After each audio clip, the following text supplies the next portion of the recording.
fantastic. This is GT racing right now. He's got traction, he's going around the outside of both of them! Maloney! Oh, he's taking Anderson! Anderson's up to Oh my God! Big crash! Oh my goodness, half the field's going to get rolled. Second very close. These guys are want to make their way through the field very quickly. Oh, there we go! That's massive! This is it! This is over! I can't believe this! Oh my God! God, what?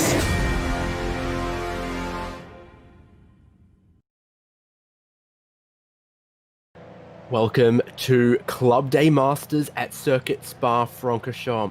After a little bit of time off and a special event across Christmas, we continue with the second half of the championship in 2021. Format remains 2 30-minute TCR races with a required pit stop. And we have, once again, a huge grid of some of Australia, New Zealand, and a couple international best drivers. And they put on a show every single round, every single track we have been to. It has been wheel-to-wheel touring car action in the Audi RS3 LMS TCR. So let's get up to speed with what has happened in Club Day Masters.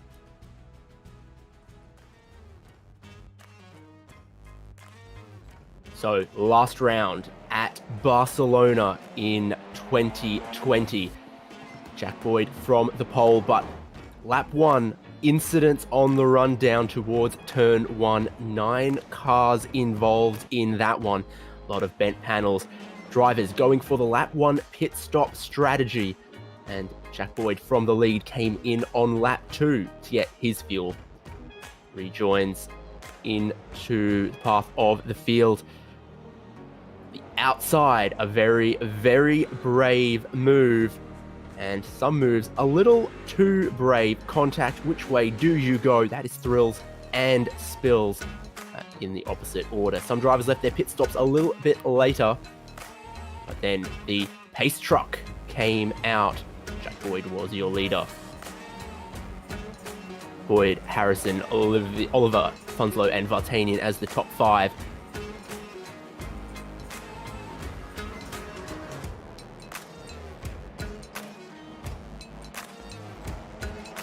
The curbs, Lee Harrison, bit of contact with Andrew Hobby in turn 2, and that continues to cause problems. Big impact.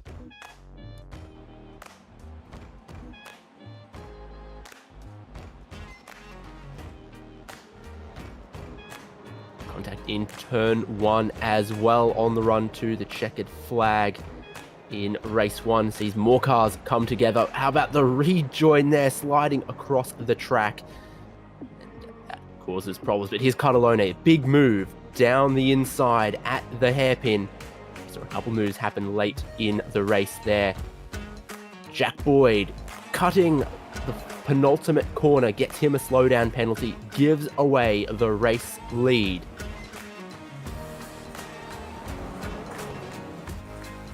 Puncture sends Smith crossing into the wall. Jack Boyd trying to recover some of his positions with a good move into the hairpin, but it was all too late. Matthew Cardellone took the race 1 win, and he looked delighted with it. That was race 1, last round of 2.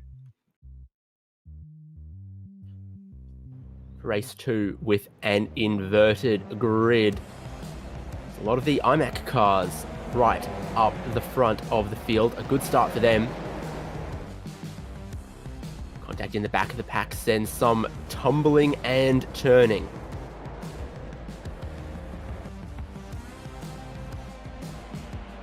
Wide in the final corner gives away the lead, and Caplice goes into the lead after some of the pit stops though.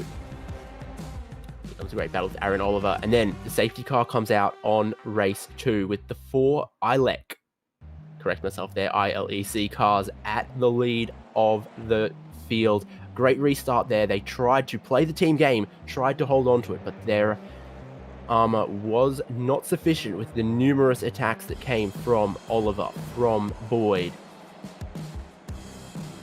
quickly slides wide, gives away the lead to Funslow.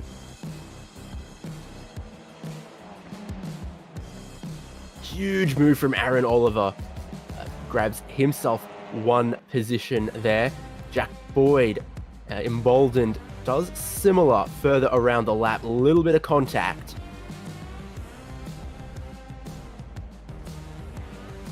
Boyd contact with Caplice there, but he gets through, and then Boyd, 2 laps to go, down the inside at turn 1, bounces across the curbs, around the outside of 2. Can't get it done, but then he saves it all for the final lap. A big dive at that hairpin. His opponent goes in deep. Jack Boyd slides down the inside. The job's not done yet. He has to go around the outside of the next corner. A little bit of rubbing, a little bit of contact. Boyd doesn't cut the penultimate corner this time, and he takes the win. Aaron Oliver getting himself up towards 3rd.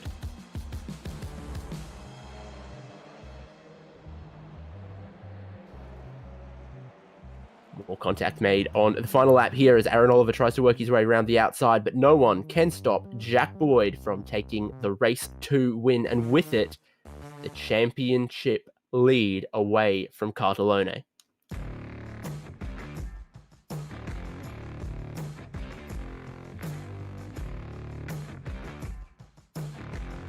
That was last round, but this is now at Circuit Spa-Francorchamps in Belgium, in northwestern Europe, not far from Liège. Famously in the Ardennes mountain, built into the side of the mountains, into the forest. Here it is as you know it and as you love it. Sources of action in any car are always Blanchiment, the bus stop chicane, Eau Rouge Radion, a challenge for the drivers and their guts. The Kemmel Straight, Lacombe, always big passing opportunity there, and the loaded downhill corners of Huon, always wearing out the tyres, wearing out the drivers. That's how it looks from the sky, but from on board, this is a PCR lap, Circuit de Spa-Francorchamps. Riding with Carl Janssen, with thanks to Virtual Racing School. 5th gear on the approach towards the La Source hairpin. A lot of runoff on the exit. You might get in trouble for using it. Definitely in qualifying and in the race as well.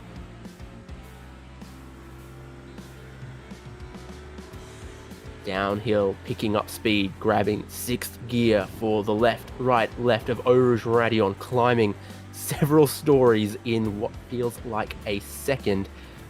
TCR car grips up pretty well through there, then it is flat out, full throttle for a long time, up the Kemmel Straight. This is where we're going to see huge slipstreaming, a lot of passes, 2 wide, 3 wide, maybe even 4 wide into this section. Braking here critical to pitch the car in across the curb. The corners flow into each other. 3 apexes all in a sequence, and leads you into the middle sector of the lap where the fast and flowing corners continue. Rivage, maybe not so fast. Looking 3rd gear in the TCR car. That's a good line from Carl Janssen. Sticking it to the inside apex. Then at No Name, bouncing across the curb, using some of the exit there as well. A lot of speed down towards committed braking zone and turn in at Huon. Understeer, a big problem through this corner, but it opens up a little bit to help you on your way down towards the Fania chicane. Another place you want to use some of the curb, but not too much. Set yourself up for the second apex.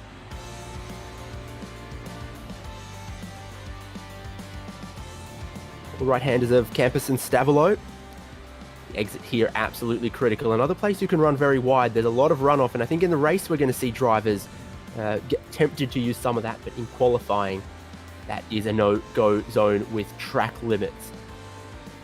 Blanchiment ought to be pretty flat out in a car like this with slick tyres, a little bit of downforce on it, but it's still a committed corner that you've got to make the car rotate through, and again, track limits on the exit. Then the huge stop at bus stop where you're going to see big moves and big sends, particularly on the final laps of the race. Climbing across the apex and then trying to grab the throttle, grab the traction out the final corner to the timing line. That is a lap of Spa with thanks to Carl Jansen and Virtual Racing School. So qualifying's just wrapping up. It's David Haynes here, Jay Kennedy on production, and Cam Dance alongside me. Cam, we've seen that everywhere we go in this series, the racing is just nuts, and I don't think this is going to be any different. Yeah, it certainly isn't going to be any different at all, especially with the way that qualifying is looking at the moment, where there's just absolutely nothing separating any of these drivers. I mean, you obviously got Jack Boyd and Mario Vartanian out the front by a clear just under 4 tenths, but it's certainly no massive margin between Vartanian and Boyd at the moment, less than a tenth. If anything, it's less than 100th. So there's absolutely nothing in it. And then you go back through the order and it's even closer as you get down. So it's going to be very, very tight. And yeah, looking forward to what this race is going to hold. So standing start in Club Day Masters, and here is how they are going to line up on the grid. Jack Boyd, your championship leader, your winner at the final race of last round, is on the pole by the slimmest of margins ahead of Mario Vartanian. The next round, what a great qualifying from Ivan Vantagiato and Lee Harrison on row 2. Matthew Cartalone needs to make up some ground, needs to stem the bleeding from Jack Boyd, needs to take some points away from him. He lines up alongside Stephen Owen, then Adam Funslow, Caleb Hydes, Daniel Rammerman, and Glenn Boyd for the top 10. You're going to have Jack Childs just outside the top 10, and joining him on row 6, Christopher Hen, Sam Lehman, and Brady Buchan on row 7, Adam Sharp and Patrick Panton on row 8. Row 9 is going to have Wade Reynolds and Nicholas Scaraju, followed by Philip Paradiso and Greg Holmes running out the top 20. Quickly through the remainder of our bumper grid is Aaron Oliver, Liam Caplice, Matthew McMillan, Shannon McMillan. McMillan brothers are side by side there. Ray Morgan. Isaac Edwards is race control today, so I don't think he's going to be taking the start. And Damian Cairns, Mike Casey, and Matthew Pontello. No qualifying time, but we very well might see them. We said track limits. It can actually be difficult to get a clean and legal qualifying lap in. 30 seconds to the green flag, and here are the track conditions. Quite overcast, quite cool on track. Tyre warm-up at the very start might be a problem, but across 30 minutes, I don't think anyone is going to have trouble holding on to a set of tyres. And some of the cars right at the end of the grid are into the bus stop, so qualifying would have been pretty important. The lap 1 draft towards the Kemmel Straight is going to be a big deal today. Drivers are ready. Revs are going to rise. Race 1 from Spa-Francorchamps in Club Day Masters is away, and Jack Boyd hasn't had the greatest of starts. Mario Vartanian is pulling into the draft, trying to threaten him down towards turn 1. He's trying to cover off the inside. Is the pole sitter in Jack Boyd as the rest of the field comes 3 wide, 4 wide, 5 wide through the wide resource hairpin, and then fan out past the old pit straights down towards Eau Rouge Radion for the first time. Are they going to get single file before they get there? I don't think the whole grid is. The top 4, 5, 6 are behind. It might be a little messier. Juan Vantagiato's got a pedal on, he's in the wall, and that's going to be another one. That's going to be a massive crash on the top of the teammates as well. That's just not gone well at all, and it's even bigger.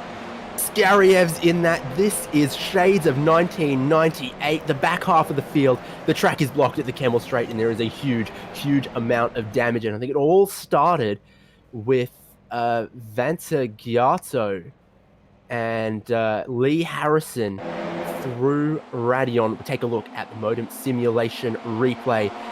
This is third, fourth, fifth. Cartalone maybe give just a little bit of a bump to Vantagiato, who comes out wide across the grass.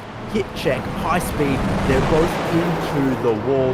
The top 5 cars through cleanly, and then Skariev comes onto the scene. There sends Harrison flying, and everyone behind has absolutely no idea where to go. Top 2 stream away, maybe blissfully unaware of the carnage behind. Here it is. A bit side by side, Vantagiato, Cartalone backs out, and then what? Yeah, certainly it was quite chaotic. Unfortunately, Cartalone not really having anything to do. Harrison was also an innocent bystander in there, or he tried to get on by, but unfortunately got clipped on the way through, and unfortunately it ended in tears for everybody from that point onward. I'm still not quite sure how a few of them actually made it through, especially the likes of Shannon McMillan, who somehow managed to avoid pretty much all the carnage, minus a few bumps and bruises, but certainly it was an absolutely chaotic start, that's for sure. Not great for Vantigiato, not great for Cartalone, who's going to go side by side for third. And here it is. They settle themselves down a little bit for Blanchimont, who's not able to get around Stephen Owen just at this minute. Who's going to go for the lap 1 pit stop. Interesting little pit entry from the middle of the bus stop here. Not Cartalone, not Owen, not Vartanian, not Boyd. Funzo though. Funzo, the first driver then in the field to go for a lap 1 pit stop. Yeah, it looks like Carnes as well is deciding to come down onto the lane to get what looks to be some damage fixed as well. So he was involved in a few others who were involved in that lap 1 shenanigans have decided to come down onto the lane. So not many takers for lap 1 at least, but we should see the pit lane light up quite a bit on this lap. If not the next, it's certainly going to be one that's going to be an interesting strategy call to see who's going to actually make the extra lap there. Daniel Rammerman there extending the track limits a little bit, and that is of course going to be a slow down penalty. He went too far, overstepped the limits, pushing wide on those cold tyres. That has dropped him quite a bit of positions. Very painful to have to roll out of the throttle on the Kemmel straight. Here's the lead though. Jack Boyd somehow is keeping Vartanian at bay, and Vartanian really ought to be closing places like the Kemmel straight and the run towards Blanchimont. Stephen Owen and Matthew Cartalone are part of the 4-car train here as well. Glenn Boyd in 5th, just outside of a second of those top 4. Yeah, it's certainly quite tight at the front of the field, but it's even tighter back here, just inside the top 10, as Sharp gets a little bit crossed up on the way down towards Jackie Ick's corner and ends up losing quite a bit of ground to Sam Lehman as well. So he's got a little bit of work to do to recover what he's lost there, but it's certainly a little bit of patience going on in that mid-pack as well. Yeah, for sure, chaotic start. Some of these drivers might be looking to settle into the rhythm now, warming up the tyres a little bit. We saw quite a bit of understeer early from a few of the cars. That is why I think Vantigiato had a little bit of a stab on the brake pedal in Radion on lap 1, and we saw others pushing wide on lap 2 as well. Difficult in the front-wheel drive car when the tyres are cold to get that rotation going. Yeah, it certainly is. And ended up with a lot of understeer as a result, and then you also got the problem of trying to get on the throttle as well, and there's being no grip in that department either. So you've really got to sort of be a little bit more careful than you normally would with cold tyres and these things as a result in that department. But you can see there Khan's managing it to end up being passed and having this incident as well leading up to that point. On the way down to Stavolo, we'll have a look and see what's happened here. She's gone a little bit too deep, and there ends come around. He's nearly held it and done a sick drift, but unfortunately the gravel trappers found him in the end. Unfortunate, there we go. Jack Boyd from the lead on the lane. I thought this time around we'd see a few more of the leading cars. Cartalone in, Stephen Owen in, Glenn Boyd in, Caleb Hydes in, Sam Lehman as well. Vartanian, Rammerman, Sharp. Some of the key drivers who have continued. Everyone else seems like going for their pit stop. Thing to note, of course, what a big lap it is here at Spa, 7 kilometers long. They're not really going to be able to get particularly far into this race before they're going to need to take that pit stop. Yeah, they don't burn necessarily a lot of fuel, but with the fuel tank restricted to the amount of fuel that's in the tank at the start of each race, only 11 litres, it really does put into perspective how much fuel savings are actually really going to help you, especially around here with it being such a long lap and so many different places you can fuel save as well. So obviously those that have continued on have managed to save a little bit of fuel on their first 2 laps, and as a result getting that extra lap. But whether it's going to help them in the end is really going to be quite an interesting concept, the fact that you've got some of the drivers who have already pitted having been already back out on track. Yeah, it seems to have worked well for Adam Funslow because he's rejoined in front of Caleb Hydes behind Cartalone. And then here, Pontello yet to pit.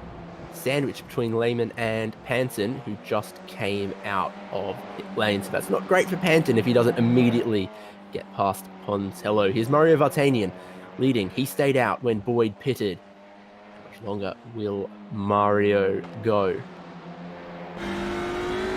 It'll be interesting to see if he goes another lap or decides to bring it on down to the lane this time by. I imagine he'll bring it down this time by based on what Jack Boyd's done, so he'll try and replicate what his rival on track has done. It'll be interesting to see what happens and whether he's going to decide to keep on going, if he's even able to keep on going for that fact. But we'll have to wait and see as to what he does. But you can see just behind them, Ramman's all over the back of Penn here as they head down towards Blanchimont. Not going to be able to get a move it done at this time by, but certainly looked like it was going to be close enough. Unfortunately, going to lose a little bit of time on the way through Blanchimont as a result. And Vartanian is in, so 3 laps seems to be the maximum. Yeah, aggressive pit entry from your leader there. Everyone else appears to follow. It's just a question of what is Shannon McMillan going to do. But here's Jack Boyd. He wants to be able to be ahead of Vartanian when Vartanian rejoins. Vartanian, of course, looking for a perfect stop, looking to grab the lead by going 1 lap longer than your points leader. Yes, it's certainly going to be very, very close. He's still not away yet. Boyd's just coming across the start-finish line. And he's still stationary as Vartanian, so he's going to lose out quite a bit. Actually, I wonder if he's possibly got a penalty at the stage, and he's finally away. So has lost quite a bit out to Jack Boyd there in the end, and is actually going to end up falling right back into the battle that Steve Owen, Boyd, and also Catalona are in. Long stop for Vartanian, 16 seconds compared to 11 for Jack Boyd, and that accounts for almost all of the 5-second gap between them at this point. But a great stop for Vartanian. Now has Owen, Glenn Boyd, and Matthew Cartolone on his tail, as you see. They are fully up to speed. He was, I think, still picking up some of the speed from the pit exit. Now Owen is going to try to grab the slipstream. They all follow in a line, looking for that toe, looking for those extra kilometers an hour. Cartolone, rear of the tail. I think I heard might have a penalty, though. Yeah, I'm pretty sure he does have a penalty looming over his head, so we'll have to serve that at some point for what happened on lap 1. He looks to the inside, but not going to be able to get a move done in the end. It looks like Funzo's actually managed to get on by Hen as well, just in the background, so that's happened as a result of the pit stops. But yeah, it's going to be interesting to see what happens here, and as to whether or not Cardellone is going to have a penalty or not. He possibly should. I'm pretty sure he does, but we'll have to wait and see. I thought I heard it on the race control, but I can't see any text evidence of it. So we'll keep you updated that one if and or when it happens. And if he does have one, my goodness, is he going to want to serve that before the safety car comes out? Yeah, he certainly will want to. He's got 3 laps to do it, so he's still got a reasonable amount of time, but he is starting to run out of time because of when that safety car is possibly going to come out. So we'll have to wait and see what happens.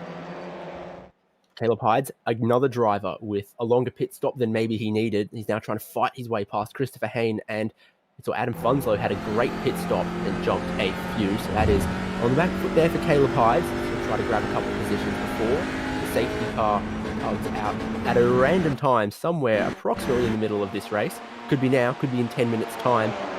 We don't know. The drivers don't know. So we will see. Side by side through Blanchimont. That's always a tough one. Yeah, it's never the most ideal situation that you want to be in, especially in the front-wheel drive machinery. But in the end, Cardellone is going to come out victorious. But Boyd's certainly not going to give this one up easily, and he's going to make him work for it very, very hard. Sure is. Let's grab a replay. Matthew Pontello, our only driver yet to pit. And I tell you what, that's not gone well for him because he has run out of go juice. Yeah, that's certainly not what you want to be doing, and as a result, and because these things don't have a clutch, it's going to be a long roll back to pit lane. He's going to have to actually tow it back to pit lane as a result, so that's not too ideal for him, and he's going to end up well down the order right at the back of the field as a result, unfortunately. So not quite sure what's happened there, whether he's just forgotten to pit or whether the car hasn't taken fuel. Not entirely sure, but it's certainly not a situation you want to be in. Yeah, it's going to be very, very costly. It's the only driver who stayed out and has not worked for him in that case. Jack Boyd, as you see, with a 7-second lead. It's looking very good for him, but all the action is on second place with a heat. It's on Mario Vartanian. Stephen Owen has caught him. Matthew Cartellone and Glenn Boyd in picture as well.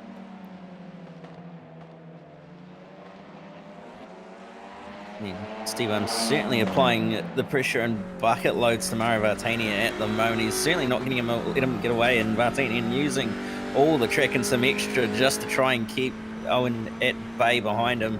You can just see trying to break as late as he can is Steve Owen, but just can't quite seem to get close enough to get a move done at this stage. Should be able to set one up based on how much draft he's going to have from Vartanian, but we'll have to wait and see what happens.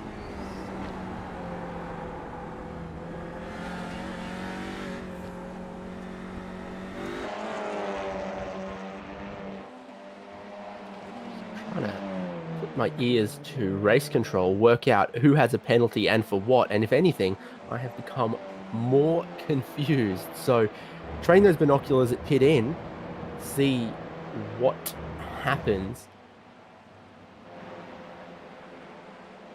And that's confirmed. Cartellone does indeed have a penalty by the sounds of it, so that's unfortunately not going to be a result that he's going to want at all.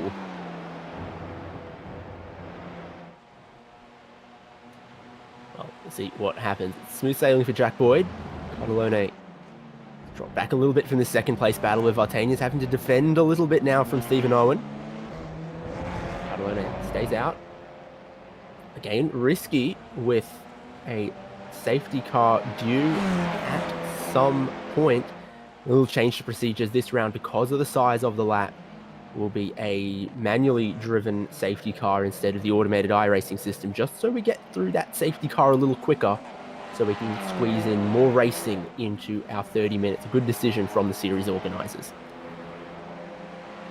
Yeah, certainly would be. It'd be probably close to 4 or 5 minutes a lap if we did a normal safety car procedure with the iracing safety car. So certainly a good idea to bring out a manual one in this sort of a case where it's going to be a little bit closer to 3 minutes, if not a representative lap time of what they're doing at the moment. But you can see Steve Owens all over, putting it 2 wheels in the dirt, all contact between the two of them as a result, and Vartanian has to go straight on at the chicane. Cartellone is all over the back of Owen here, and that's going to probably result in Owen having to either redress or he's going to get a penalty for it. Vartanian's going to have a slowdown from cutting the chicane and is going to have to slot in behind Caleb Hides now as a result. So losing a bunch of positions after such minor contact. Pressure was really on Vartanian there. Steve Owen looked one way, looked the other, and when he tried to go down the inside, there was maybe a car width, or maybe there wasn't. That's a race control to decide, but Stephen Owen still tried to go down the inside. And, well, the result was just a little bit of contact, a little bit of a hip and shoulder. Extending the track limits now is Stephen Owen under pressure from Cartellone. And safety car right now. Wow. So that's going to extinguish the comfortable little lead that Jack Boyd has built himself, but if it was anything we learnt last round, he's pretty good at a safety car restart as well. Really want to take a look again, another angle of Stephen Owen and Mario Vartanian. Was there 2 moves in defense from Vartanian? Did he leave room, or was that just too optimistic from Stephen Owen trying to get down the inside? Yeah, it's hard to really put a blame on someone, although it was it was going to be a fair move by Owen, but yeah, really hard to tell in the end with the fact that they were running out of room and the fact that Owen got a little bit just squirrely from getting on the grass. So yeah, it's a little bit of a hard call to make on that one, but we'll leave it in Race Control's hands as to see what they can decide on. So field is going to compress behind the safety car at the moment, and while that happens, we look at the replay here. In front at the minute, Mario Vartanian, Stephen Owen in the middle, Matthew Cartellone looming. This is the section of the track down towards Eau Rouge Radion and then along the Kemmel Straight where the slipstream is at its absolute strongest. The cars are in 5th gear, 6th gear, racing along at high speed, and it's what is going to allow Stephen Owen to get all the way up to Mario Vartanian and put the pressure on. Also, very aggressive, particularly on the exit of Radion there to carry as much speed as he can. He closes. Vartanian goes to the middle of the road. Stephen Owen looks to the outside. He looks to the inside. And he gets squeezed a little bit and then rejoins very much door to door. Yeah, certainly. And yeah, it's just hard to make a call on that one. You could put some blame on Owen going for a gap that was kind of dissipating, and you can put blame on Vartanian for squeezing him. It's, yeah, really hard. I mean, looking at that sort of an angle, you can more or less put most of the blame on Vartanian, but yeah, it's really, really a hard one to make a call on.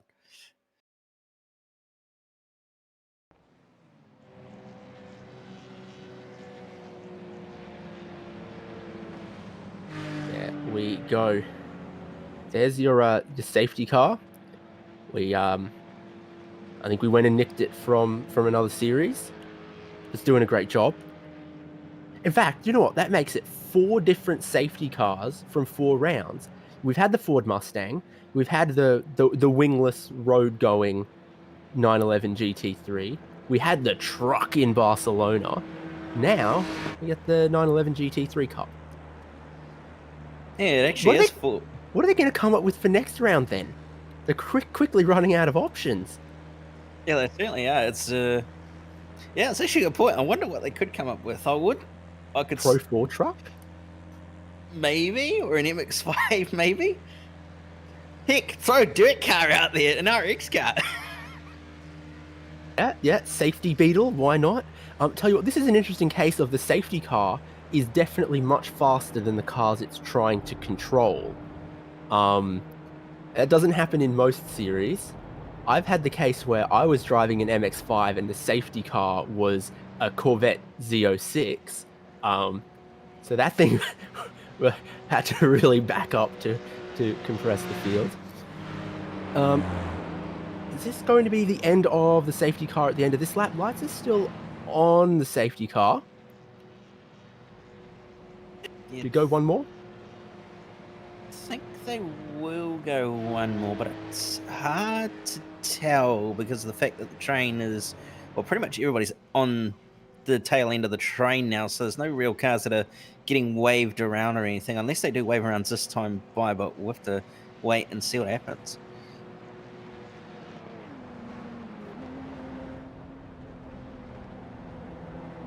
Install the Beau Albert headlight units in that safety car. It stays on track, crosses the line, and they're still on for the moment, but I imagine we're going to get racing again at the end of this lap. So let's just recap the top 10 there. Jack Boyd from the pole, cleanly through the first lap, which couldn't be said for everyone. Built out a great lead, but is now gone, but he's still your race leader and in probably the best position for sure. Stephen Owen in second. Some good passes there, but we assume. Well, I haven't seen anything about a penalty just yet for Stephen Owen, so I think that second place will probably be allowed to stand. Cardellone, still a penalty looming over his head that he hasn't served in third. Fourth, Glenn Boyd. Fifth, Adam Funslow. Made up a lot of positions, I think, with his early pit stop. Caleb Hyde's in sixth with some work to do.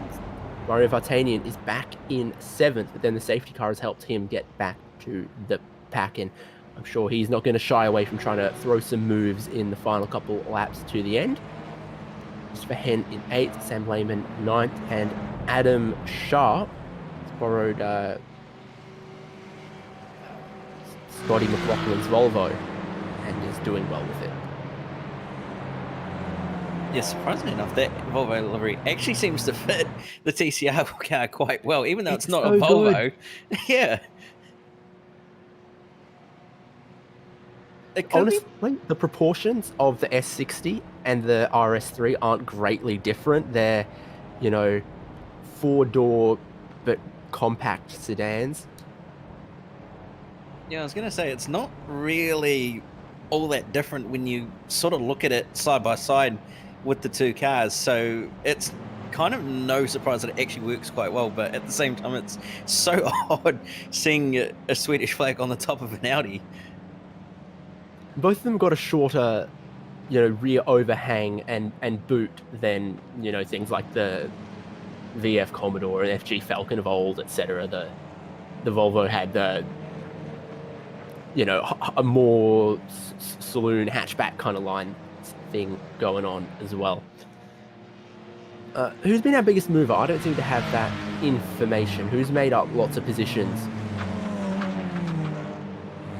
There's actually a question. There's definitely been quite a few moves. Aaron Oliver's come up from up 9, so he's done a pretty good job from 21st on the grid, and then you've got a couple of others like Liam Complete 22nd, and then Damien Cairns, and then a few others. Yeah, it's been quite a few shakers and movers, especially with the fact that big shunt happened on lap 1 as well. So it's probably elevated quite a few drivers up the order as a result. Yeah, those who got cleanly through that and then had a good pit stop would have obviously picked up quite a bit of positions, because we've still got Skariev, who was involved in that, and Vantigiato and Lee Harrison quite deep in the field. Confirmation from race control, though, that the safety car will be coming in at the end of this lap, and it will be a sprint to the finish. Are we going to get 3 laps in? Might just, but I'm not sure. It's either going to be 2 or 3 to the end from here. Jack Boyd at some point is going to want to start backing the field up a little bit. And there goes the safety car now pulling away from the field, so Boyd is in control of the field and is going to start backing everyone up as they head towards the final chicane. Single file, the whole field poised and ready for a restart and a dash to the checkered flag. Club Day Masters from Spa-Francorchamps. Where will Jack Boyd go? I imagine he could have gone now if he wanted. He's still holding the field. And through the bus stop now would be as good a time as any. And I think he's away to lead the field. What a huge gap between second and third. What's going on for Glenn Boyd that he's let first and second get away on the race restart? It was Catalone in front of him diving for pit in to serve his penalty. Yeah, so that would have certainly added a little bit of a gap between himself and Stephen Owen. You would have thought that he would have passed him anyway if he was pinning, but it is what it is. So there's now a little bit of a gap, and as a result, it's going to give Jack Boyd and Stephen Owen a little bit of breathing room to the rest of the field, and Stephen Owen start to close up on Jack Boyd reasonably quickly. But what's going to happen between Funzo, Boyd and Hides is going to be a mystery. Funzo's starting to drag up to the back of him, and it's looking like he's going to go to the inside on the way down towards the end of the Kemmel Straight, and is going to get up the inside and move done. Not a lot of defense from Glenn Boyd there, and Funslow takes the opportunity very cleanly down the inside. Textbook stuff. Jack Childs, I think, picked up a slowdown on that restart there, and he dropped a whole bunch of positions down the Kemmel Straight, having to wave some cars by as he served that slowdown penalty. Now wide from Boyd. Caleb Hides tries to get down the inside of Rivage. Doesn't work. A little bit of rubbing there over 4th and 5th place. Hides eager to make up some positions, but behind him, I tell you who else is eager to do so. Mario Vartanian's gotten past Christopher Henn, and now he's been let by Caleb Hides. Vartanian back into the top 5. Yeah, certainly, and back on his way to trying to hunt down at least the top 2s. At least getting a podium here if he can keep this up. And when he gets on by Funzo, he's only going to have 2 laps to do it, so he needs to get a move on. But whether he's going to be able to catch up to those front 2 is going to be an interesting question. In no time, trying to get forward here. Vartanian's looking at Glenn Boyd from every conceivable angle. Stephen Owens only had one angle of Jack Boyd. That's about half a second back, looking at his rear bumper. There's been a little bit more contact. Damien Cairns off the circuit at Fania chicane. He seems to have had a moment there. We'll have a look and see what's happening. He's had a bit of contact as a result. Oh, and it's drilled from behind as a result. It was contact with Jack Childs, and quite sure who that was that ended up hitting him in the side, but it was certainly a large hit to the side, and as a result, that car's probably going to be a little bit beaten up. It was Mike Casey, actually, who had nowhere to go, unfortunately, and there you can see just straight into the side of him and around. Unfortunately, Ken's goes. Child's aggressive move, I think, pushed a bit wide there on the entry, and Mike Casey, as you said, nowhere to go, making a little bit of contact, appears to be carrying on, but there's Lee Harrison, more dramas. He had no fun at Phillip Island, he's having no fun at Spa.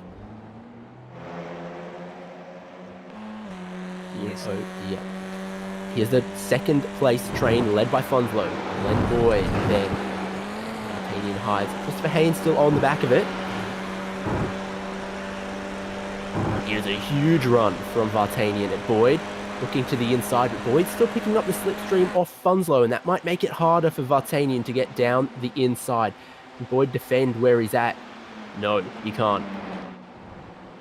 It looked like he was going to try and box Vartanian out, but in the end he just had enough pace to get on by Vartanian, so that's another position for him, running right out onto the AstroTurf as well to try and keep the advantage. So he's only got one more and he's going to get a podium here at least. Hyde's trying to go around the outside though of Glenn Boyd, a little bit of contact as a result, and that's brought Hen right back into this fight as well, so it's a proper little scrap going on here just inside this top 5 and the top 10 here.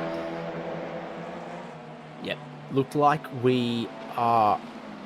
Gosh, are we on the final lap? Indeed we are, so just 2 laps from the safety car restart. Jack Boyd, I think, has survived the bulk of the pressure on this restart. As long as he, was leading at the end of the Kemmel Straight, it's much harder to pass everywhere else around the lap. But it's close here for second place. Into the bus stop, I think we are going to see some big moves from the likes of Vartanian and maybe Hides. You can tell Vartanian's trying to set this one up. I think he's looking to be in the right place to get down the inside at the bus stop. And of course, you can go around the outside of the bus stop and then become the inside for the final apex. So we're trying to hold on for the lead. Funslow trying to hold on for third. Owen's actually had a pretty good final sector. He's getting a great run towards Blanchimont here. Same too for Vartanian here for the lead. Stephen Owen, no respect for track limits. Jack Boyd saying, you're not going to rejoin to the inside of me. And so they go side by side into the final chicane on the final lap. Boyd to the inside, then parks it for the second apex. And I think that is the textbook defense of the lead to grab another win for Boyd. But there is going to be one more lap with 20 seconds left. They just made it around for one more. Yeah, they just got there in the end, so they've got one more lap to get it done in the end, which is going to allow Vartanian just a little bit less pressure to get past Funslow, but that move will probably happen regardless of whether he's going to like it or not for Funslow. But Stephen Owen is very much setting this move up on Jack Boyd, just sitting there behind him patiently waiting for his opportunity to come, and it's probably going to come at this stage as they head down the Kemmel Straight. Drivers under pressure. Jack Boyd, Adam Funslow and Glenn Boyd. Boyd unfortunately being dropped from that second place pack. Here comes Stephen Owen looking for the race lead. Jack Boyd wishes it was one less lap. Oh no! But there's contact and he's going to get pushed wide. Hamilton and Rosberg, is that you? Yeah, it certainly wasn't what Jack Boyd would have been wanting at all. We tried to keep it straight, tried to recover it as well, but just in the end didn't quite manage to hold on to it. And Stephen Owen nearly getting clipped on the way back when Jack Boyd re-entered. But Funslow still managed to hold off Vartanian this time by, but he's all over his bumper as Vartanian, and he's not going to let him go. And Boyd's out of fuel. I mean, he's off track, but he had the shortest pit stop of anyone. He'd been dropping down the field. I didn't think it was damage. I think it had to be maybe a problem with fuel for Glenn Boyd. He has dropped like an absolute rock. Vartanian, though, not the case at all. Keeping the pressure on Funslow. Hides, keeping the pressure on him. This truly is the final lap, though. Funslow's really absorbed the pressure a lot better today than I think he did at Barcelona. He certainly is, as there was a possible dive by Vartanian poking his nose out to pull the mirrors of Funslow and force him into a mistake. That hasn't worked though. As a result, and Funslow's going to still hold it on barely for the time being, but it's going to come down to that final chicane and what's going to happen. 2 laps in a row, Owen's been very, very strong towards the end of the lap. He's in a great position. Funslow is not, with Vartanian, nose in front, going around the outside at Blanchimont. No respect for track limits on the final lap. They're going to try and take it 3 wide. Vartanian's looking down the inside at Funslow. Hides wants to seize the opportunity, and that is contact. Funslow's going to lose out, but Stephen Owen is going to be the race winner. Vartanian, I think, might be out of fuel. Boyd might be out of fuel there, as Vartanian is going to stand on the podium. Yeah, and don't think Funslow's going to be too happy about that, but drag race to the line just slightly back in the field. And unfortunately, Aaron Oliver not quite going to be able to get on by Adam Sharp across the line, so you have to settle for that position. And Jack Child's not quite able to get past Penton on the last lap. Cardellona is nearly going to get Mike Case, but not quite enough of a run there as well. Crazy stuff at Spa, but the strategy and the racecraft was enough for Steve Owen to grab the win. And I really think second shortest pit stop in the field belonged to Jack Boyd. He led a lot of laps. I wouldn't be surprised if right at the end there on that last lap, he just had to manage the fuel. So there's your top 2 and your podium completed by Mario Vartanian. Bit of hip and shoulder between him and Adam Funslow, though. Caleb Hyde's in 4th and Christopher Henn 6th. Sam Lehman with 7th. Adam Sharp brings the Valvoline machine up to 8th. Aaron Oliver in 9th. Patrick Panton for 10th. And you have Jack Childs just outside the top 10. Finishes where he started as well, so no loss of gain for him. And then you're going to have Wade Reynolds in 12th. 13th to Mike Casey. Cardellona comes home 14th after serving that penalty. 15th for Brady Buchan, and then you can have 16th to Nicholas Garrigue, who managed to recover quite nicely after being involved in that lap 1 incident quite spectacularly as well. Vantigiato comes home in 17th, 18th to Matthew McMillan, Damien Cairns in 19th. Rounding out the top 20 will be Shannon McMillan. Yep, and then Lee Harrison is not going to be happy with 21st. Greg Holmes in 22nd. Philip Paradiso 23rd. Liam Caplice, 24th. I think Glenn Boyd will count on the lead lap, but he had to tow, or he might be a lap down. And then it's 2 laps down for Matthew Pontello, 7 laps down for Daniel Rammerman. Isaac Edwards was the pace car, and he made 2 laps to only be classified 8 laps down. Well, we are in the warm-up and the time before race 2. Grid for race 2 is going to be set by the finishing results of race 1 with a top 15 invert. Here was the move for the lead. Let's take a look at that one again, Cam. How do you read that? They were very much nose to nose coming into the corner. The outside tried to hold it. Was he given room? Did he run himself out of room?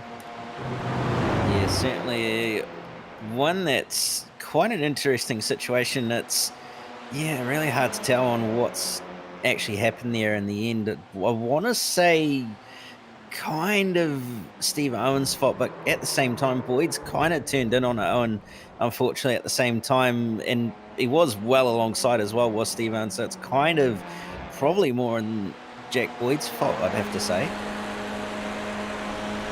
Here it is. Owen goes to the inside. It's down the inside. I think Owen was as far to the right as he could sensibly be on that one. Boyd turned in very early as well, squeezing him down.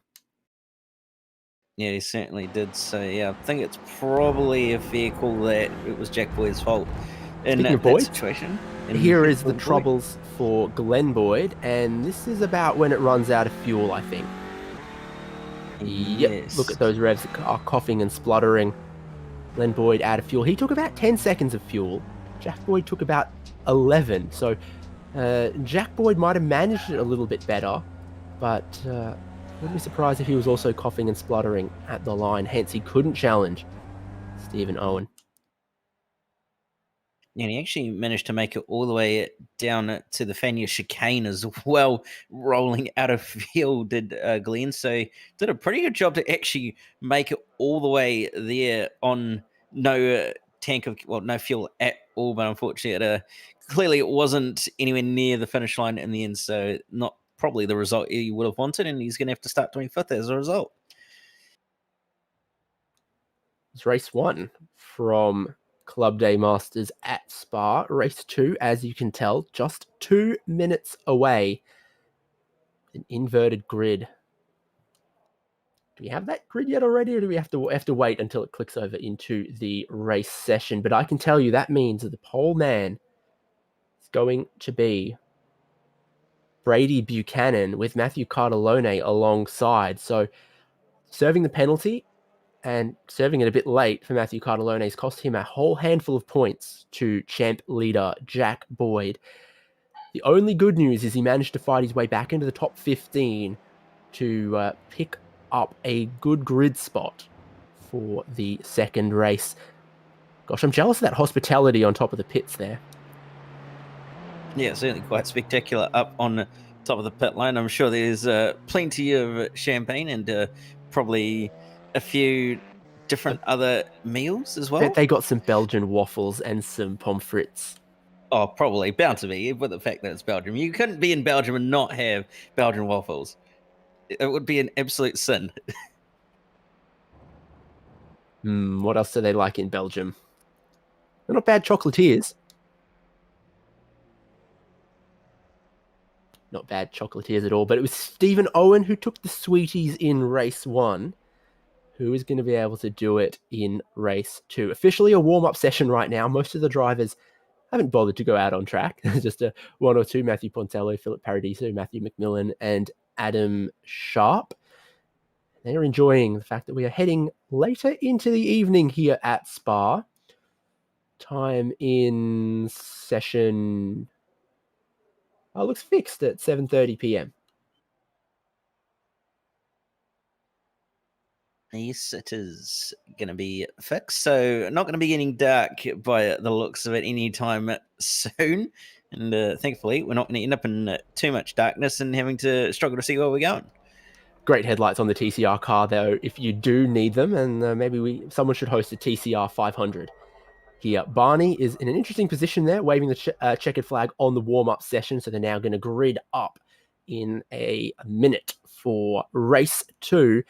And this is the order it's going to be. Brady Buchanan, reverse grid pole sitter. A lot of weight on his shoulders alongside Matthew Cartalone. Then Mike Casey, Wade Reynolds, Jack Childs, Patrick Panson, Aaron Oliver in the sort of the middle of that one. Adam Sharp in 8th, Sam Lehman in 9th. Christopher Hain is going to start 10th on the grid for a standing start.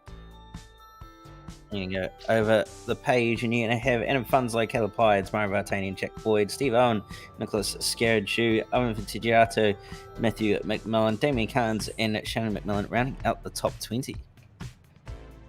Remaining cars then, Lee Harrison all the way down in 21st in Harrison Race Tech.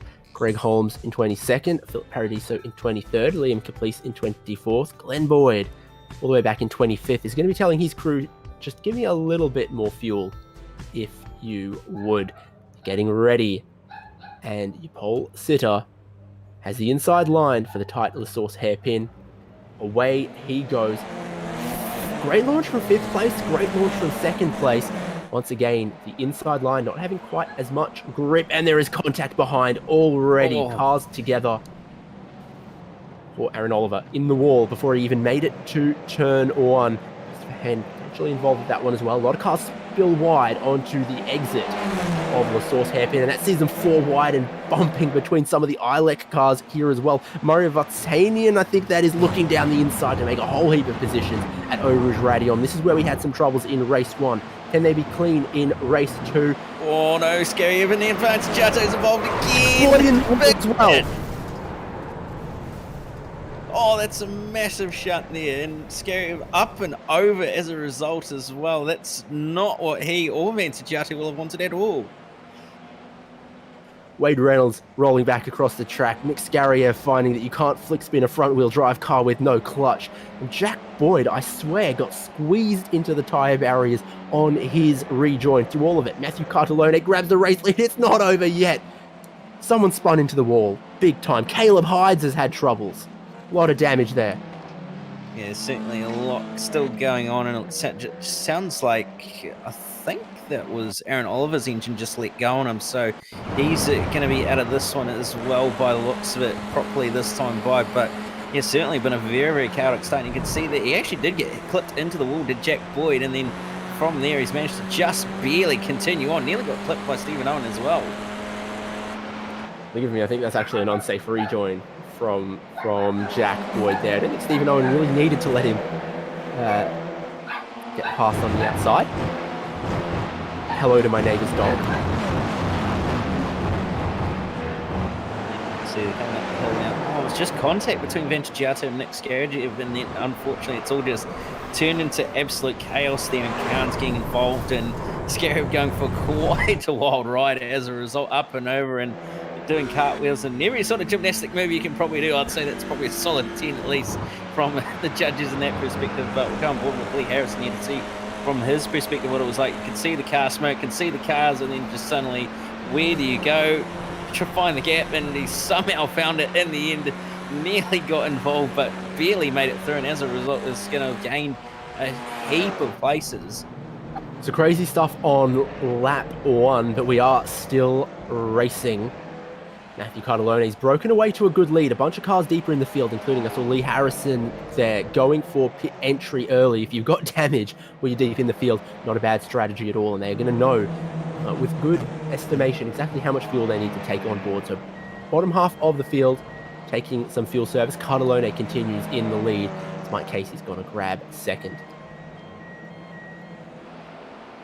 Quite a few pitters, obviously some for damage, some to get their pit stop out of the way. Sam Lee, Caleb Hyde, Stephen Owens, obviously the ones that getting their pit stop out of the way, and then a few others with damage, the likes of Ventigiato, Caplice, Khan's, all getting that damage sorted, and Hyde has managed to win the race off at pit road. He's actually jumped Lehman as well, so it's good gain there for Caleb Hydes, and Harrison also not too bad of a pit stop there, so going to be some good gains there as the rest of the field is still going at it further up the road. Brady Buchan currently has his hands full just ahead of him with Penn and Casey going at it side by side. He's going to try to look inside, but not going to be able to do it with no gap to his avail. Yeah, big moves from some of the I-Lake boys. Adam Funzlo is up 9 positions in a lap and a half into second place. Now Mike Casey is stunting the forward progress of his teammate in Christopher Henn. Here's the battle of the drivers who have pitted. Hydes, Lehman, Harrison, all hopefully fueled to get to the end. Liam Caplice joined them as well. Damien Cairns, maybe when we get to the safety car, we'll have a replay of him on the start because he was a pinball at the top of the hill. Buchanan in the thick of it with Vartanian and Jack Boyd behind. Two names you don't want to see in your relative box when it's 2 tenths and 4 tenths behind you. Definitely not, because you know there's going to be a lot of pressure coming your way, and there's going to be possibly an incident if you're not careful, but certainly it's going to be a lot of hard work, and Vartanian's getting sandwiched massively between Boyd and Buchanan just in front of him. Boyd's looking left, he's looking right, he's going to look to the outside on the way down towards Bonchmon, but he's going to sit station for the time being. At least they're going to let each other all drag each other along. Jack Child's just on the back of this as well, and they're all running wide, trying to utilize the track limits as much as they can, and Boyd not quite able to get a move done yet as a result of all the checking up going on. On Casey's run wide, so Casey wide in the bus stop. Everyone else behind decides, you know what, let's go for the pit lane instead. Cartellone is going to continue one more lap. It's going to probably be the last before he has to pit. We saw some go too long and run out of fuel in the first stint in race 1.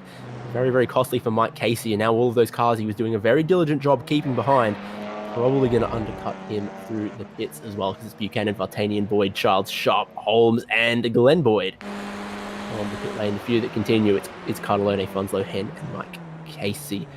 So these guys who pitted early Is that the clever strategy? Are they going to sail on past those in the pit lane right now? Vartanian and Boyd are already rolling in pit lane towards the interesting pit exit that has its own hairpin here. Oh, it's going to be close.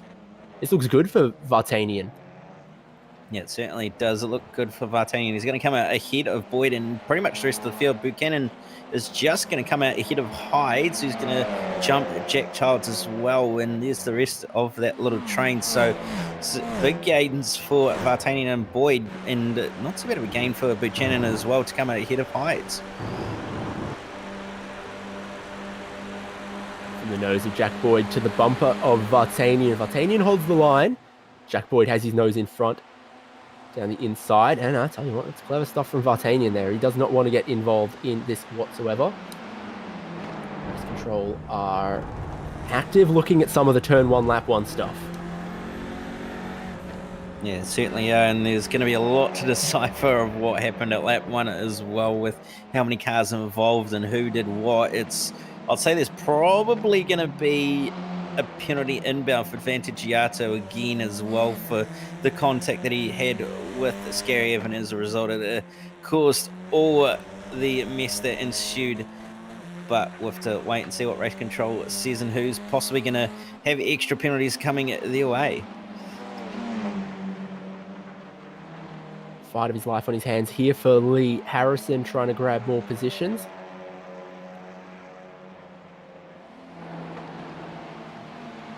Where did he start? Has he made his pit stop?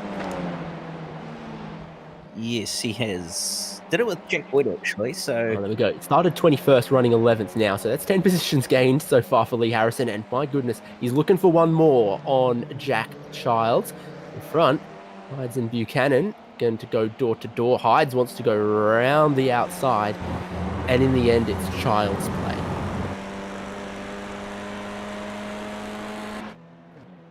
The undignified silence that comment deserved. Your leaders all onto pit lane. Of course, they're not really going to be able to go any longer than this with the starting fuel. So Cardellone, Funslow, Hen, and Casey on the lane. I don't know how, but Childs just managed to go up the inside of Buchanan and make it stick somehow. Didn't even run that wide either. So very, very good move there by Jack Childs. Whether he's going to lose it again very shortly is yet to be seen, but we'll have to wait and see what happens. But certainly is quite a move that he's made, and looks like Ken's actually managed to come out just in with Jack Boyd in that, so not too bad of a pit stop there. And it looks like Mike Casey's just going to come in behind Caleb Hydes. Lee Harrison, actually. There is Mike Casey just trying to slot in behind Lee Harrison, who is slotted in behind Caleb Hydes. So good moves from Harrison to 7th. Vartanian and Hen side by side in the tow of Jack Boyd, and that's going to help Vartanian. Hen's looking for it. My goodness, he is. He's trying to cut back, cut one way or the other. He certainly is, but Hen's going to have to give up the positions in the end and just behind. Harrison's trying to go around the outside of Caleb Hydes. He's going to have the inside for the next corner. Let's head down towards Poo Hon, and he's managed to make it stick. So position gain there for Lee Harrison, and he's going to be charging his way up towards trying to catch those three ahead of him.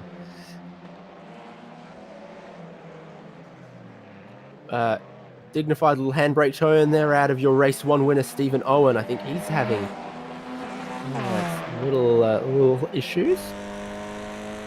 Has not been able to charge through the field as well as others, and I think that might have come from the lap 1 problems he had with Jack Boyd. Safety car, though, for race 2 comes a lot earlier in the race. Yeah, so a little bit earlier in the race, just under 20 minutes to go. So this is hopefully going to give us a few more laps to run to the finish. But yeah, it's quite an early one, and still quite a few drivers yet to make a pit stop. I don't see any. I think everyone everybody who needed one had pitted at the end of the last lap.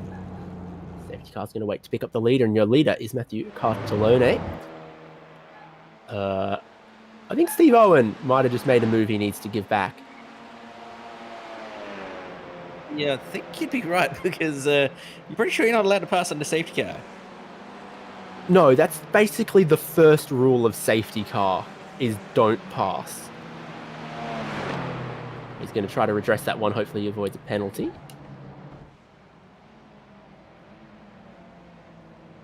The first rule of safety car, let's be honest, is don't pass the safety car. The second one would be don't pass the person in front of you.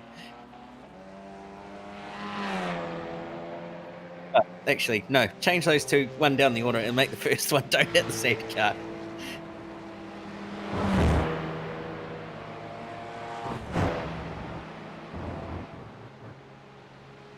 Jay gone and nuked the beautiful livery from the safety car. Fair enough, but it looks a lot more safe now.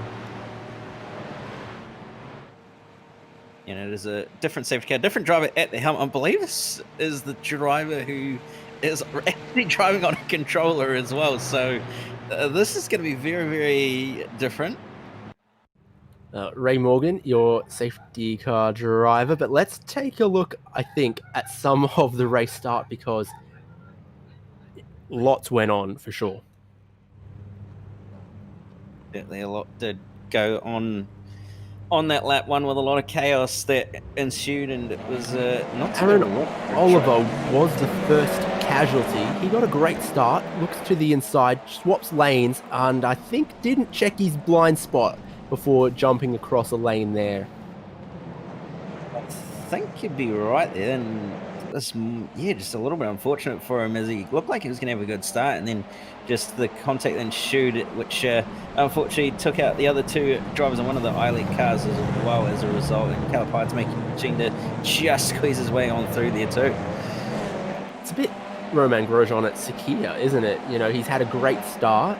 He's got boxed behind someone, tried to change lanes really quickly to keep his momentum, but just wasn't quite clear. Now, of course, the consequences far less severe. Let's look Eau Rouge Radio on here. A bit of door-to-door check-in between Steve Owen and I think that would have been Vartanian there. Jack Boyd has a whole head of speed, tries to go around the outside. There's another contact there. It sends Steve Owen to the right. And I think he doesn't know that Jack Boyd is to his right-hand side there. And even if he did, probably doesn't need to let Jack Boyd try to effect a pass around the outside. And that sends Owen. It's all going on behind as well, but I was specifically looking at Boyd and Owen. There's Skariev getting flipped on his lid for second race in a row. It's probably a good thing Nick's not in VR as well, because that would have been a very, very wild ride for him. In the way that incident all happened, Patrick Payton on board to see what happened. You can just see the minor contact, manages to go the right way and then just gets clipped on the way by, unfortunately. And then from there's unfortunately a passenger into the tyre barrier.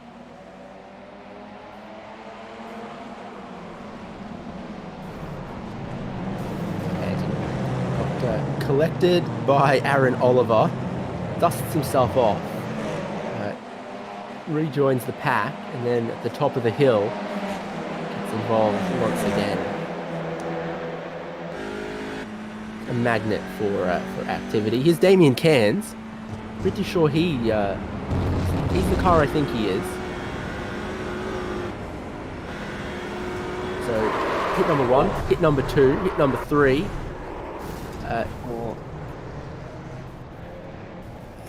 Four, probably 5 if you want to count that one with Nick.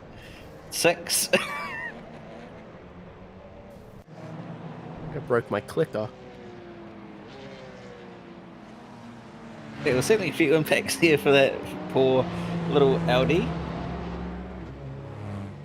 Safety car sure gives us the opportunity though to take a look back at some of that lap 1 stuff and you know, pick it apart a little bit. Someone who picked their way through it. Cartalone, your leader, Funslow behind. Jack Boyd in 3rd. Biggest mover, Lee Harrison, in 6th somehow, from 21st on the grid. Yeah, he certainly managed to avoid all the carnage that ensued in front of him. Somehow, actually, I'm still not quite sure how he managed to do it, but it was line ball cool between ending up in all that carnage as well. with how close he got to some of those cars. Just managed to ever so slightly time it right, and as a result, just managed to weave his way on through it. Should I jinx him? I'm going to jinx him. Very, very clean race so far from Lee Harrison. That's amazing to get himself up into 6th. Feels a little spread out. This is the last lap of the safety car. It'll be coming in at the end of this lap. Expect to see them all bunch up a little bit more once we come maybe closer towards Blanchimont. This is on board from the safety car.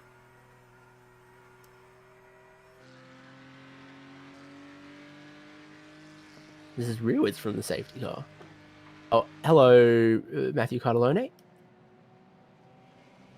I must admit, the safety car driver is actually doing a very, very good job at actually driving this car on a controller, and I honestly actually wouldn't know if he was on a controller if I didn't actually know, because he's that smooth operator.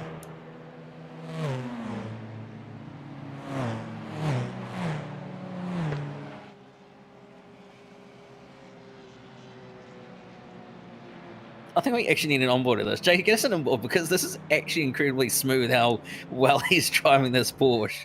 Like, it's just incredibly smooth to the point where even a wheel probably can't even match that level of smooth. Reckon he's got racing line on? That's a good question. Maybe. All the safety equipment in there. Nice little fire extinguisher. Yeah, so Safety car's going to start pulling away. Matthew Cartellone, how much is he going to bunch up the field, and where will he go? We've seen that Jack Boyd really likes to wait a long time before he tries to go, but sometimes you see these guys will try to spring a surprise.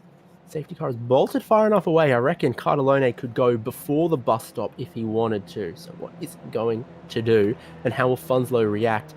And can Jack Boyd from 3rd gain anything? And when are they allowed to pass on the restart?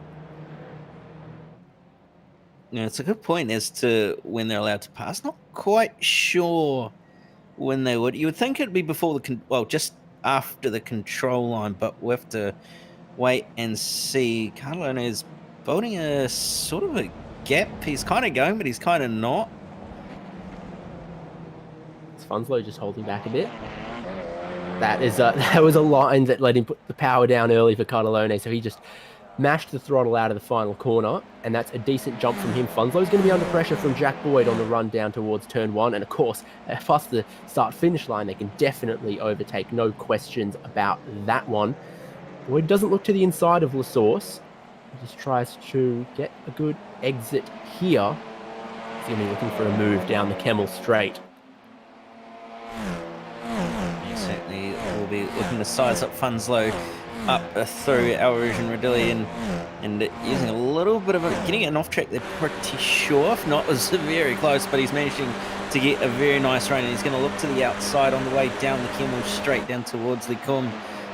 They're doing a bit of a drag race, and it's very much in favour of Jack Boyd. Is he going to manage to hold it around the outside, though? That's going to be the question. They both go deep, and only just manages to squeeze on by does Jack Boyd. Yeah, millimeters in it, and then another look to the inside there from Funslow, but I think the day is done on that one. It's let Vartanian get a whole head of speed. Looking down the inside of Ravage. He goes for it. Somehow Funslow still makes the corner as well, so he's defending well, but couldn't do enough on Jack Boyd. He's keeping Vartanian behind, boxing them all backwards. No respect for track limits there from Jack Boyd, using all of the runoff. This runoff brought to you by Visit Belgium.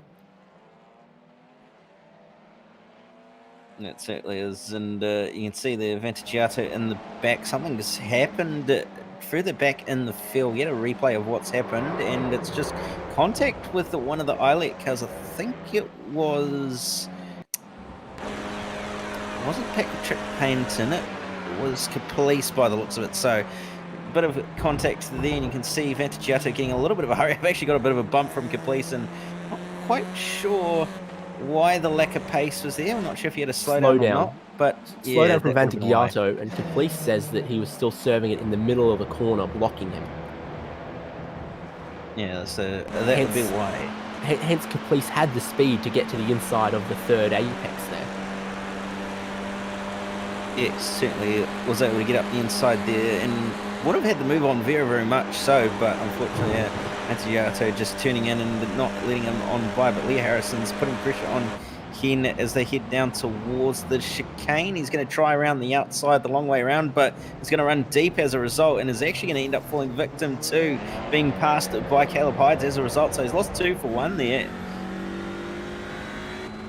Like Casey's lining up as well. Drops back maybe just a little bit. Still going to look to the inside at La Source, really. Wow, door gets slammed in his face on that occasion. The lead that Matthew Cardellone enjoys, though, has been significantly shrunk. It was a 2-car breakaway. Now Jack Boyd's with him, Funslow's with him, Mario Vartanian's with him. And looking to repeat what he did a lap ago, here comes Jack Boyd. Basically our 2 championship rivals at this point. Cardellone led for quite a while. Jack Boyd leads the championship now. This is critical between these 2. Yeah, it certainly is very much critical between these 2, and he's going to look to the outside of Cardellone as Jack Boyd. They break as late as they dare. Oh, contact between the 2 of them. Cardellone has been sent around by Jack Boyd. That's bound to be a penalty for Jack Boyd. Cardellone is in the runoff. He's facing the wrong way, looking for the rejoin, but he has lost dozens Caprice is in the wall as well of positions. We'll get to that one, but here is the battle for the lead. Not Caprice. Cardellone all the way to the inside there, trying to defend. Jack Boyd's around the outside with his nose in front. Tries to cross back over underneath because Cardellone got in deep, but he turned in too early. That's a poorly executed move there. Whoa. Snooker move. Oliver into Glenn Boyd, into Caprice. Right on board with that, Oliver, and see what's happened here. Possibly a missed braking mark. We'll have a look. He goes to the outside and yeah, just brakes a little bit too late, unfortunately, and that as a result ends up with Caprice getting hit by Boyd and sent straight into the Armco with a bit of a heavy hit. Yeah, no chance to get it stopped. The top 3. Boyd has the lead. Funslow still just in the draft with Vartanian looming in third.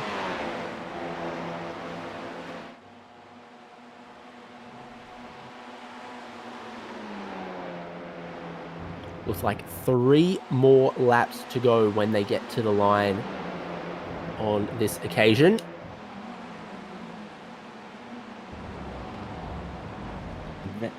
Vartanian's trying to go around the outside and defend from get around Funslow. They're going to be drag race down towards the first corner, and Funslow's not very happy with what happened on the way down into the chicane, with the fact that there was a little bit of contact in it, and he's going to get on by is Vartanian, although Funslow's going to hold it around the outside at La Source and is going to have the better run down towards El Rouge.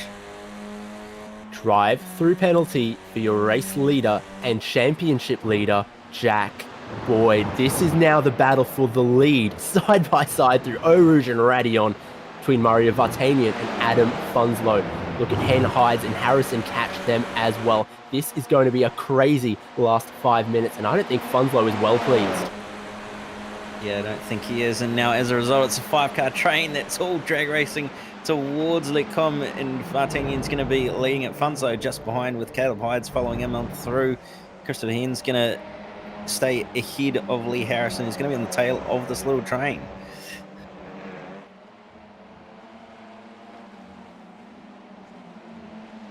Ravage, Vartanian still leads. Caleb Hides is looking like he is going to try to pick off Funslow. Meanwhile, the other Boyd, Glenn Boyd, battling with Aaron Oliver. Not a bit of love lost between those two, bit of contact a lap ago. For what is now a 5-car pack for what's going to be the lead when Jack Boyd serves his penalty.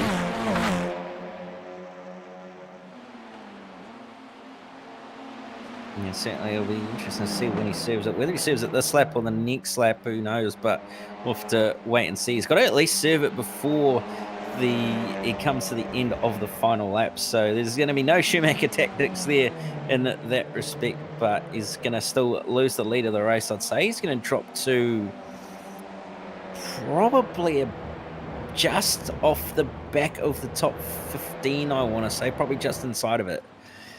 I think a drive-through is 20 seconds. 18 seconds. That'd put him between 16th and 17th at the minute. Interesting. 2 laps to go, which means Sam Lehman wants all of the runoff and trying to defend from Steve Owen, who changes lanes across. There's big contact. Steve Owen's in the fence. Jack Boyd's in the pit lane. And that's not been a good rejoin by Lehman, and Oliver's been hit as a result, and Boyd having to take evasive action. That's not the best rejoin that he's done there. Definitely done himself a little bit of a mischief. Now Mario Vartanian leads, Funslow in second, Hydes in third, Penn in fourth. Lee Harrison's back up into 5th place. Desperately want to stay with this lead pack, but Christopher Hayne is struggling to do that at the minute. He certainly is struggling to do it at the moment, but Lee Harrison's trying to close up on Christopher Hayne, and he's going to look left, he's going to look right, he's going to look to the inside, but he's not going to be able to do it, and he's going to have to look to the inside again after he moves back over. He's going to send it up the inside at Lecum, but not going to be able to make it stick in the end as a result, and he's going to have to sit station behind him for another lap.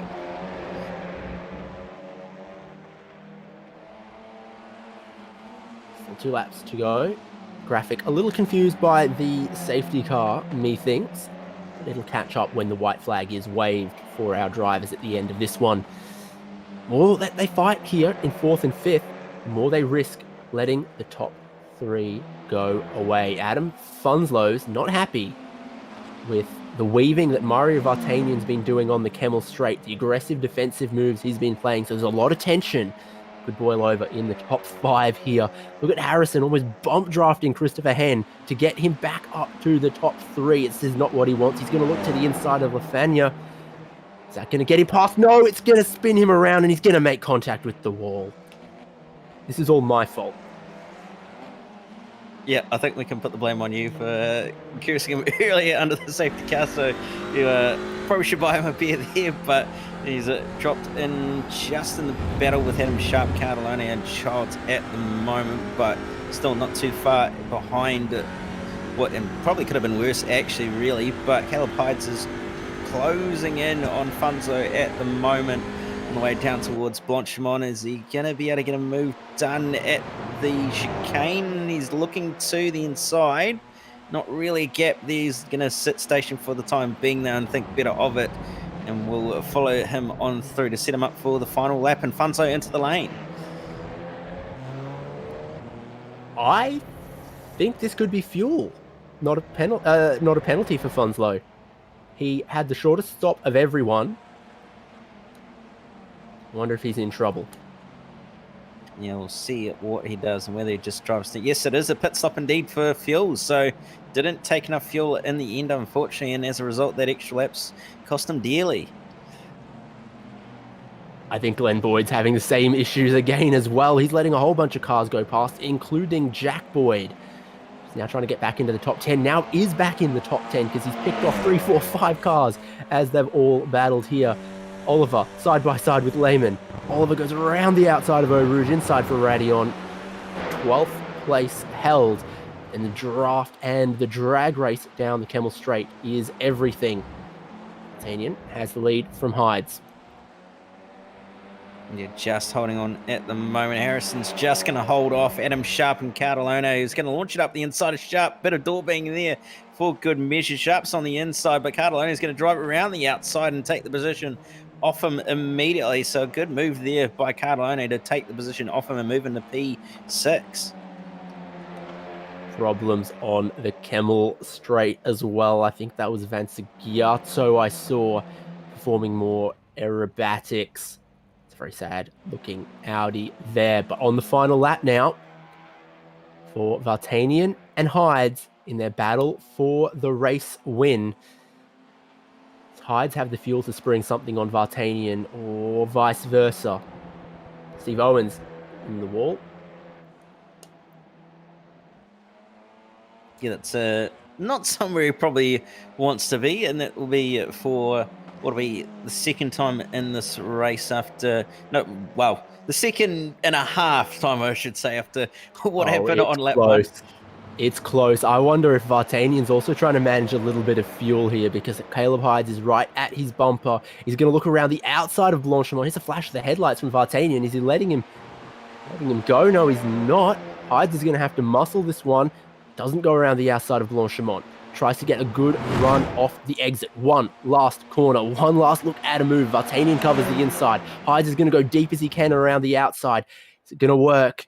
It's a tough move to try to pull off, and he's not going to be able to. Vartanian is going to hold on to the race win in race 2 of Club Day Masters at Circuit Spa-Francorchamps. Caleb Hydes in second. Christopher Hayden is going to complete the podium. Lee Harrison is going to nurse that thing to 4th. Matthew Cartalone in 5th. And then here, Jack Boyd has lost out a handful to these guys. Yes, certainly is going to lose out, unfortunately, in the end to a whole bunch. And he's going to end up coming home in pretty much 12th place, so not the position he's going to want. And Cartalone is going to have a lot of points coming his way as a result of that finishing position too. Caprice, I think, has blown the motor at the top of Radion. He went very, very hard into the fence. Still got some revs on it. Is that just because it's in gear or because he's run out of fuel? But he's being pushed to the line by his teammate Patrick Hansen. He's just going to make it. He's definitely going to make it at least across the line before the timer expires. So he's going to be counted as a finisher at least. Probably not the most ideal line through the chicane though, but he's at least going to have got there on his own.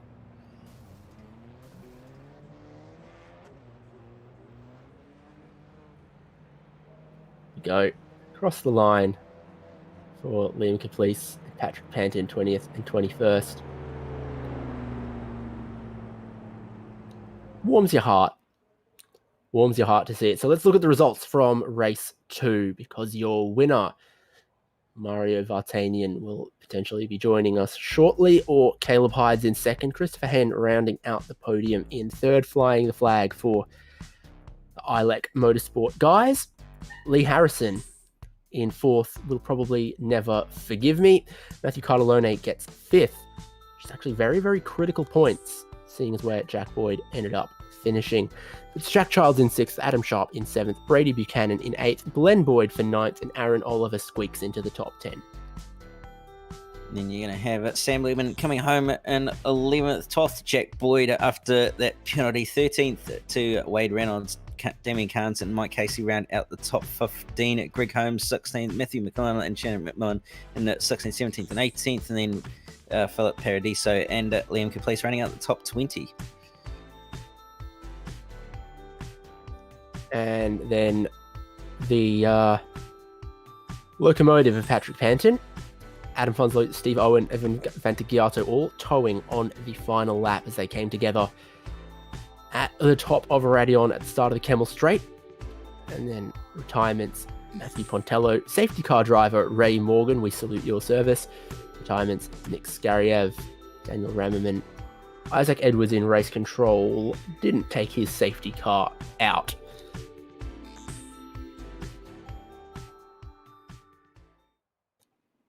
So, let's start with third on the podium, and that is Christopher Hen.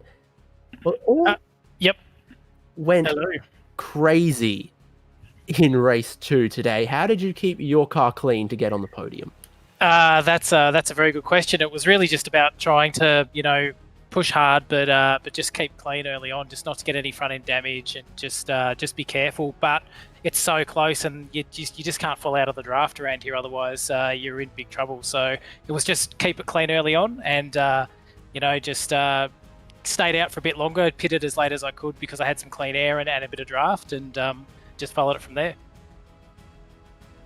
Something we hadn't seen in some of the previous rounds happened a bit today. Drivers running out of fuel. What were your concerns about tank size and fuel economy? I'm really just being careful under safety car because you just don't. The fuel rate's not very fast in the TCR cars, so you just want to be careful. You don't want to put too much in, but I was careful not to cut it too fine either. So the first race was a good gauge for me with how much fuel I'd need, and I probably played it a little bit conservative, but I wanted to make sure that I had enough to get home. So you did have to be careful, and as we saw, as you say, a few people were a little bit greedy or not greedy enough getting enough fuel. So I think, I just played it safe and it worked out. Midstream's always huge in the TCR cars. This is a track that's known for it as well. I mean, could you estimate how much the draft was worth along the Kemmel Straight? I was a bit surprised coming into practice and seeing that it was worth at least 3/10, if not somewhere half a second, depending on what kind of run you get over top of Eau Rouge. That was genuinely surprising. It just meant it's so much to be in the draft of someone. If you fell out of that draft and you had cars behind you, it was really hard to try and stay in front. So, quite surprised, more than I expected, considering some other tracks we've been to didn't seem quite that strong. So it was really evident around here. Well, that's a podium in race 2 for yourself and your guys at iLEC Motorsport. Who are you going to thank? I'd like to thank my teammates getting in and doing some practice with me and getting in with that. They're always a great help, and thanks to all the organisers. They always put on a good series and do a great job, and all the SimSpeed guys as well for putting on a great broadcast. So thank you very much. Let's go to second place finisher Caleb Hides, because Caleb is with Cam Dance. Yeah, certainly. It wasn't a bad night overall for you, Caleb, with some reasonable results, but it was certainly quite a hectic one in some of those races for you. Yeah, definitely was. Lap one, this race, I ended up at the wall at the top of the hill. Thankfully, didn't get too much damage, but I bring it down to pit road, got my fast repair, got my fuel, and then there was penalties and people didn't fuel up enough, and me and Mario got through the field, so pretty good race. Yeah, it certainly was. And with the whole pit stop sort of thing happening, what was the incentive to try and underfill the car? Was it just at the fact that the fuel time was so long, or was it just based on where everybody was and how strategy was going to play? I think it's trying to jump everyone when the safety car comes out, because this is a very competitive field up front, and everyone's trying to get those last few positions to get up front, as you do. Me and Mario took way too much in race 1, so we made sure to take away less this race, and we just brought it home with, I think, a leader remaining, so that was quite good. Well, certainly, regardless, it was still a very, very solid points haul for you. You would have certainly been up there in terms of overall round points, so you're going to be walking away with a nice bag of points. Well, before we let you go, just any shout-outs and any thanks you want to give? Yes, like to say a big thank you to pitbox.io for their continued sponsorship for my iracing, all the guys that run this series, and the broadcasters at SimSpeed. Well, there you have it. David Caleb Hides having a very, very good outing, and I believe you're standing by with Mario Vartanian. Indeed, from 13th on the grid to be today's winner. Mario Vartanian, congratulations. Yeah, thanks, mate. It was a bit of a hard race and got there in the end. I mean, Jack Boyd getting a drive through made my life a lot easier, so yep. Couple scrapes on your car after race 1 and race 2. How did you find the battles today?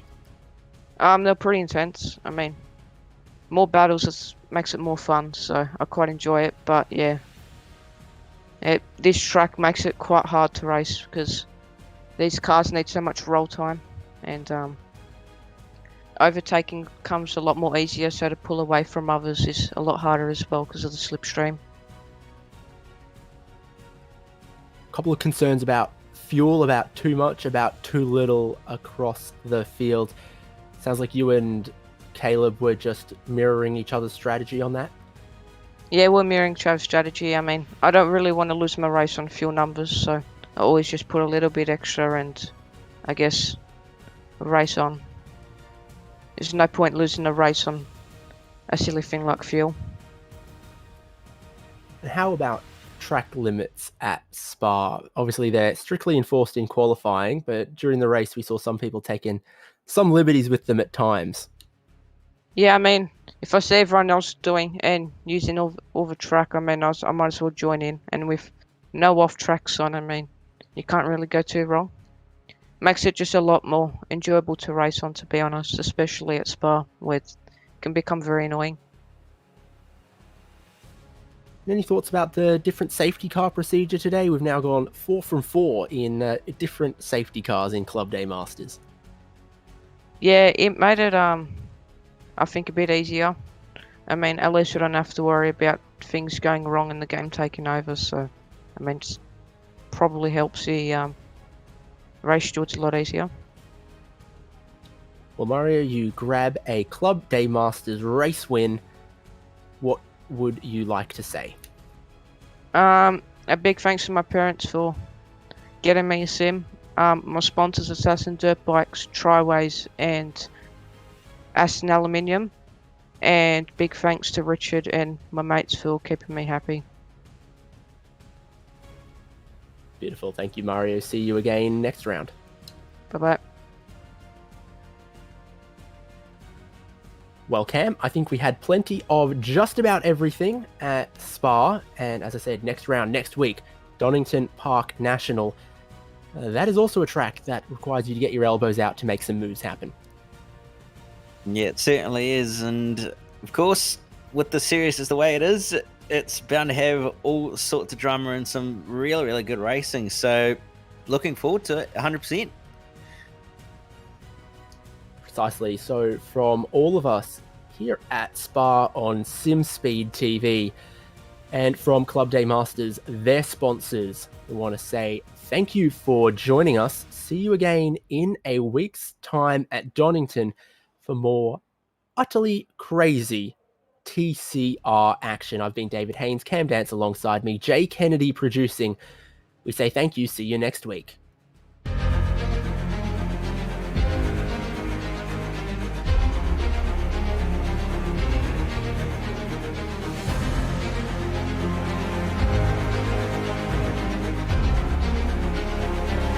This is fantastic. This is GT racing right now. He's got traction. He's got everything outside. Both of them. Maloney.